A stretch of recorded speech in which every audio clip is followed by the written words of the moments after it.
Hi everyone, welcome back to my channel. My name is Rahma, and in today's video I'm going to give you guys a sample of the English lessons that I do provide. I wanted to put something out there for you to utilize, and if you want to seek out more of this service, my service is available. This is mostly for those who want to fine-tune their accent a little bit if they are having some difficulties with communication, if that is an actual barrier for you. This is by no means a judgment type of situation. If you are speaking English with an accent, that means you speak more than one language, and that is a skill, and that is something to be proud of. This is more so for people who want to just fine-tune a couple of things if they are seeking to practice medicine abroad in places where English is the primary language.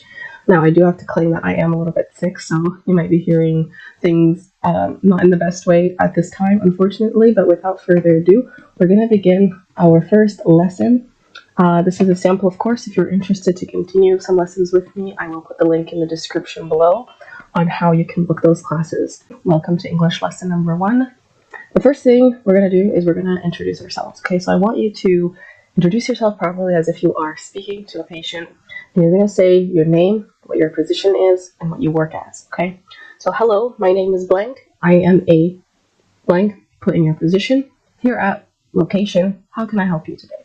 Okay, so I'm going to go first. Hello, my name is Dr. Rahma. I am a house officer here at Asr Laili. How can I help you today? For example. So you can go ahead and try that. Feel free to pause the video at any time so you can practice this along. Now let's work on particular words and how you can enhance and fine-tune how you are pronouncing them, okay? So the first word you want to really get down to business with is the word patient, okay? So say that slowly, patient. I put in brackets here for you, a way that you could just kind of break it down in words that are a lot simpler, and if you piece them together, they will sound correctly as the way you should be pronouncing this word. So patient, patient. There's a slight pause there. Patient. I'm here to see the patient. Patient. So let's practice the sentence. The patient in room 501 needs your attention. You might hear this from a nurse or a fellow colleague. The patient in room 501 needs your attention. Next word, benign. Now this is a tricky word because if you are trying to learn English, English is actually quite a difficult language. There's some things that don't make sense. G and N is often IG, and that G tends to be skipped.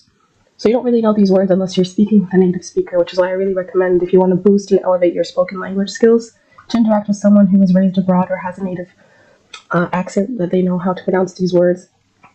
So the word benign is one of them. Benign. So one way you can remember that is just benign. Benign. So let's practice that in a sentence. I have some good news. Your pathology results came back and the lesion was benign. Let's say that again. I have some good news. Your pathology results came back and the lesion was benign. Benign.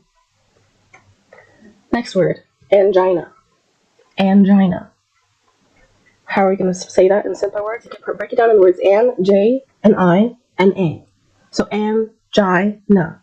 Angina. Let's try that out in a sentence. The chest pain you are having is likely from your angina. Let's say that again. The chest pain you are having is likely from your angina. Next word, polyp. Polyp. I know if most of you are watching this video and you are having an Arabic accent, the P's tend to be confused and you pronounce them as B's. So the best way I could tell you to practice is to say the word, the syllable itself repetitively. So you're saying polyp, polyp. So say polyp. The one way I can break that down is the word lip, polyp, polyp. There's nothing heavy. The sound of b is heavy. It's the back of the tongue. That sound is coming from the base of your tongue. But p is actually just from your lips. Polyp. Polyp. There's nothing heavy about it. Next word is contusion. Contusion. You can break that down into contusion. Contusion. Next word, defibrillator. Defibrillator. You're gonna have a lot of syllables falling off of your tongue here. Defibrillator. Defibrillator. Defibrillator. Defibrillator. Next word is fracture. Fracture. There's a T here, but to make it sound native, you might want to drop the T in your pronunciation. So just say fracture. Fracture. Fracture. Fracture. Next, suture. Suture. Suture. You can break it down to the word suit and sure. Suture. Suture. Next, transplant. Transplant. There's a slight pause. Transplant. Transplant. Next, vaccine. Vaccine. Break it down in the back. Scene. There's a small pause. Vaccine. Let's use that in a sentence. I just took the second dose of the vaccine today. I just took the second dose of the vaccine today. Next, zoonotic. Zoonotic. Let's use it in a sentence. Anthrax is a zoonotic disease. Anthrax is a zoonotic disease. Again, anthrax is a zoonotic disease. Let's take a quick break and practice some abbreviations. If you're working in the hospital, sometimes saying some words is a mouthful. So we're going to talk in abbreviations, and our notes are going to be in abbreviations. So what do they mean? Let's start off with the basic one that you should know. CPR. What does CPR stand for? Cardiopulmonary resuscitation. Let's say that again. Cardiopulmonary resuscitation. BP, very basic. BP stands for blood pressure. DNR. You might hear this a lot, because if you've studied my ethics and law videos, you'll know what DNR means. DNR. What is DNR? Do not resuscitate. This patient is DNR. You might hear that. This patient is DNR. Do not resuscitate. Next word is ALS. What does ALS stand for?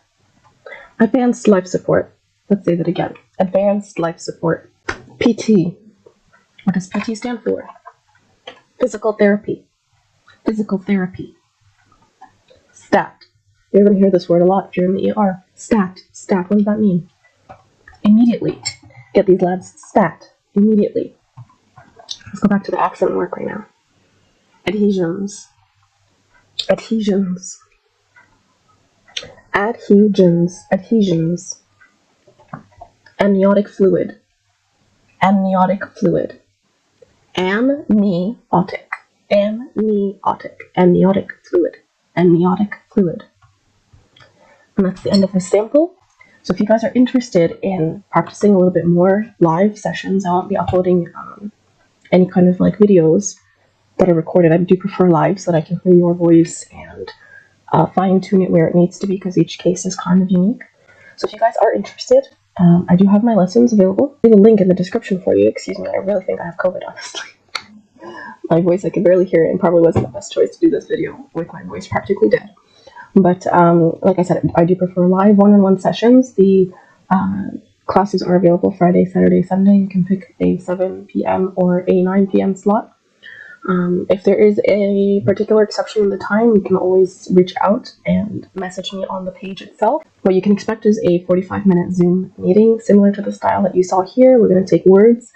And if you want to continue as a progressive kind of lesson, I will pick up on where your level is and provide you more advanced or more simpler words once I get a feel of who you are as a client and where your level is at that time. So we'll do a 45-minute Zoom meeting, a live one-on-one session, and we're going to sit down and listen to those words and how you are pronouncing them and how we can fine-tune them in a way that you can, memorize that and understand that. Like I said, this is not a judgment. This is a judgment-free zone. This is not like, I don't know, I saw some couple of videos online where people are judging people's accents. To me, that's absolutely ridiculous. And like I said, if you have an accent, that's proof that you know more than one language. That is a skill. That's something to be proud of. We're just here to kind of fine-tune some things in case there is some barrier in how you are communicating with your patient, and for those who do want to kind of elevate the way they are speaking to make it sound as natural as possible, if that's what you want to do. This is a judgment-free zone, like I said. So if you guys are interested, the link is going to be in the description or in the comments. It'll be the pinned comment most likely, and you can book one of my classes there if you want to. So if you are interested, feel free to message me on the page there, and we can talk about what time is suitable and what you are looking forward to and what your goals are, and we can try to achieve that together. So I hope you guys enjoyed this sample. I will see you guys in the next video. Take care.